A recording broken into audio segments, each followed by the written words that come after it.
दोस्तों वक्त के साथ किसान भी काफ़ी ज़्यादा बदल गया है और बदल गया है उसके खेती करने का पूरा तरीका। कुछ समय पहले तक किसान मौसम पर काफ़ी ज़्यादा डिपेंड रहता था और बारिश पे उसकी डिपेंडेंसी काफ़ी ज़्यादा थी।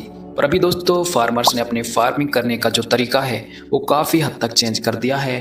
इंट्रोड्यूस हो गए हैं नेट हाउस और पॉली हाउसेस, जहाँ पर कंट्रोल्ड कंडीशंस में सारा साल खेती की जा सकती है। और ये खेती दोस्तों मौसम के खिलाफ यानी कि वेदर के अगेंस्ट भी की जा सकती है। पर मौसम के खिलाफ खेती करने के लिए हमें एक ज़रूरी इनपुट की ज़रूरत पड़ती है और ये ज़रूरी इनपुट है दोस्तों सीडलिंग्स। जी हाँ दोस्तों, सीडलिंग्स यानी कि पौध एक ऐसा इनपुट है जिससे हमारी फार्मिंग करने का पूरा तरीका ही बदल गया है। दोस्तों वेजिटेबल्स की फील्ड में जो सीडलिंग्स होती हैं इसकी इंपॉर्टेंस काफ़ी ज़्यादा बढ़ गई है, क्योंकि हम सीडलिंग्स की मदद से ऑफ सीजन में भी क्रॉप ले सकते हैं, ख़ास तौर से सब्जियों की।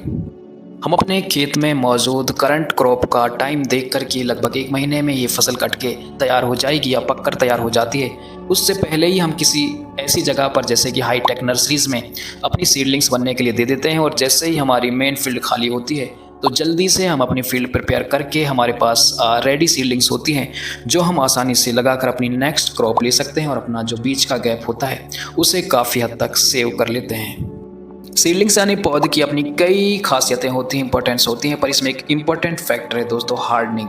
जी हाँ दोस्तों, पौध से रिलेटेड एक टर्म है हार्डनिंग, जो आज हमारी इस वीडियो का टॉपिक भी है। हार्डनिंग यानी पौध को लगाने से पहले मजबूत करना या इस तरह के स्ट्रेस उसे देना कि वो हमारे जब नर्सरी से मेन फील्ड में जाए तो उसकी जो मोर्टेलिटी है वो कम से कम हो या फिर ना के बराबर हो।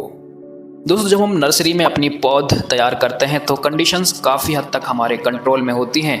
हम पौध को उनके मर्जी के हिसाब से या उनके हिसाब से ही न्यूट्रिएंट्स देते हैं और सारी प्रैक्टिसेस वो फॉलो करते हैं जो सीडलिंग्स के लिए ज़रूरी होती हैं। पर जैसे ही सीडलिंग्स मैच्योर होती है और मेन फील्ड में लगने के लिए जाती है तो नर्सरी से वो मेन फील्ड में जब जाती है तो यहाँ पर उसका जो क्लाइमेट है, इन्वायरमेंट है, ये पूरा का पूरा बदल जाता है। और जैसे ही फील्ड में हम अपनी सीडलिंग्स ट्रांसप्लांट करते हैं तो हमारी मेन क्रॉप में हमारी सीडलिंग्स में मोर्टिलिटी देखने को मिलती है और कई बार ये मोर्टिलिटी 50% से लेकर 80-90% तक चली जाती है और हमारी जो मेन क्रॉप होती है ये पूरी की पूरी फेल हो जाती है।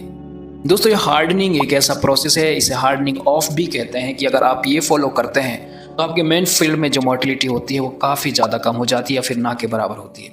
कैसे करना है आपको ये हार्डनिंग की जब आप अपनी मेन फील्ड में ट्रांसप्लांटेशन करने वाले हों। मसलन आज जैसे कि आज जो है ये 19 सितंबर है और आपको लगता है कि आपको 25 सितंबर को अपने फील्ड में सीडलिंग्स ट्रांसप्लांट करनी है, तो आप खुद अगर नर्सरी तैयार करते हैं तो आप खुद से प्रैक्टिस फॉलो करें, या फिर आपने कहीं पर नर्सरी बनने के लिए दी है तो आप वहाँ पर जाकर भी उनसे बात कह सकते हैं कि आप ट्रांसप्लांट करने से 2 या 3 या 1 हफ्ते पहले, 2 या 3 दिन या फिर 1 हफ्ते पहले उस पौध का जो पानी है, उस सीडलिंग्स का जो पानी है वो थोड़ा सा कम कर दें। न्यूट्रिएंट्स या जो खाद फर्टिलाइजर्स हैं आप बिल्कुल कम कर दें और आप उन्हें उतना ही पानी दें कि वो सिर्फ ज़िंदा रह सकें, सर्वाइव कर सकें।